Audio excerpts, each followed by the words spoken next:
Now, my question revolves around birthday celebration in Islam. So I have a brother who is a practicing Muslim, and he made it known to his family that he doesn't celebrate birthday, and he tried to teach his kids this path of Islamic teachings. However, his wife is resistant to the message and sort of sometimes argue with him.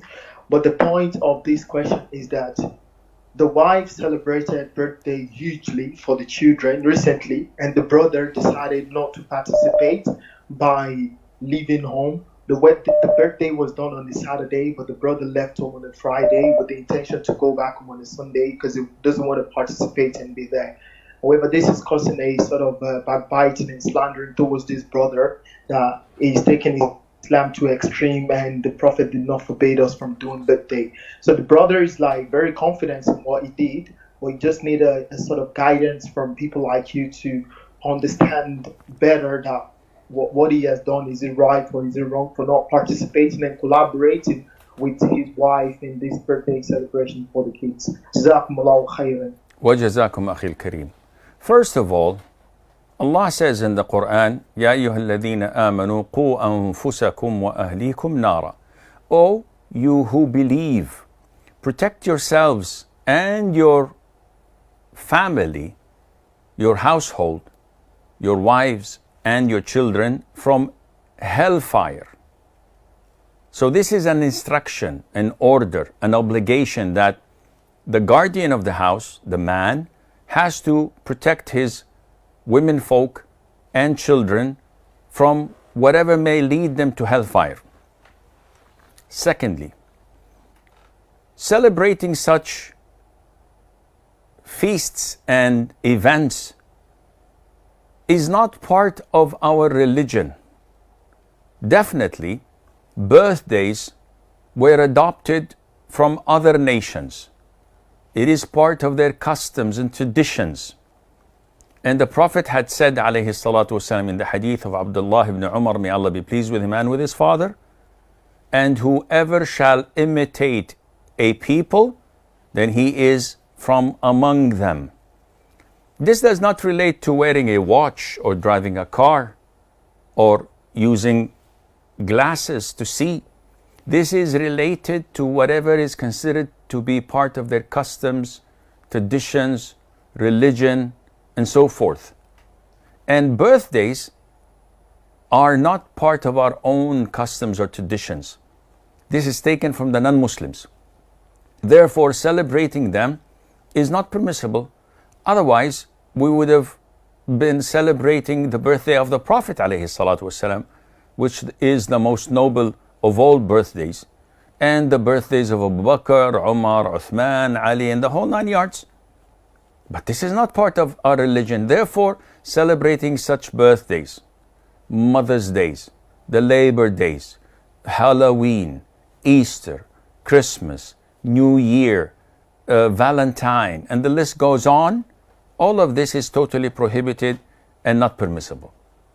Thirdly, it's a man's job to enforce such conviction and beliefs in his household, in his home.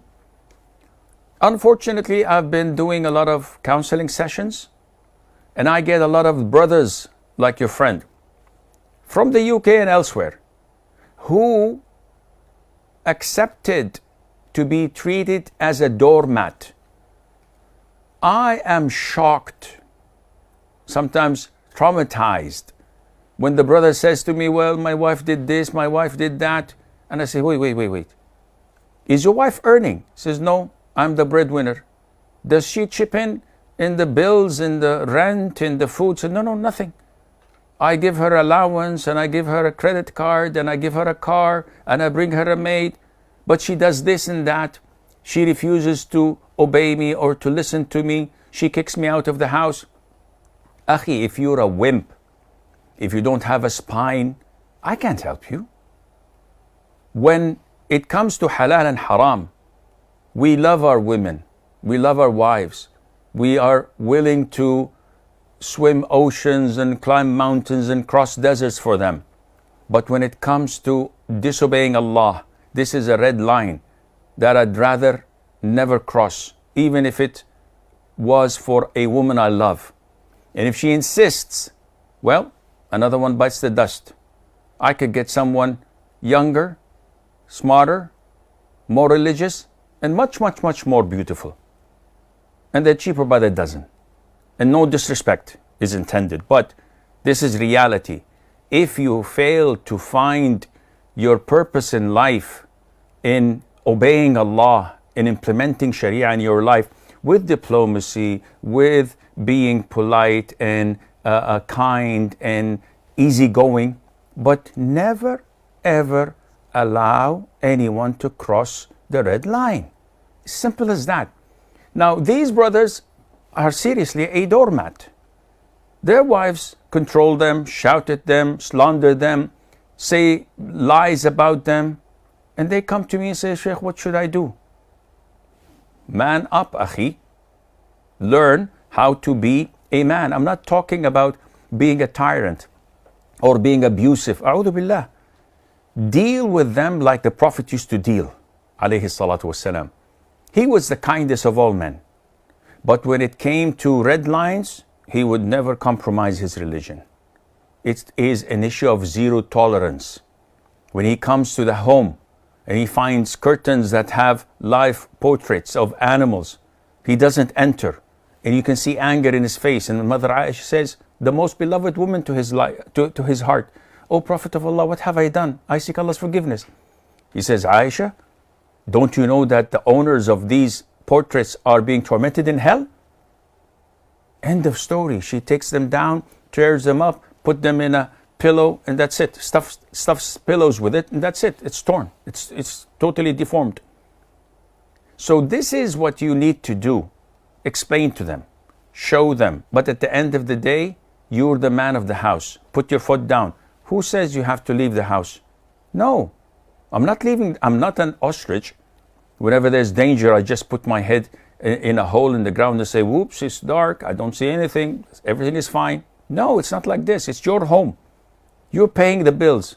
They have to comply and obey whatever you say, not you fleeing the battlefield and letting them do whatever they want. So tomorrow they say, we would like to have a party and we would smoke or maybe have a pint of lager every now and then.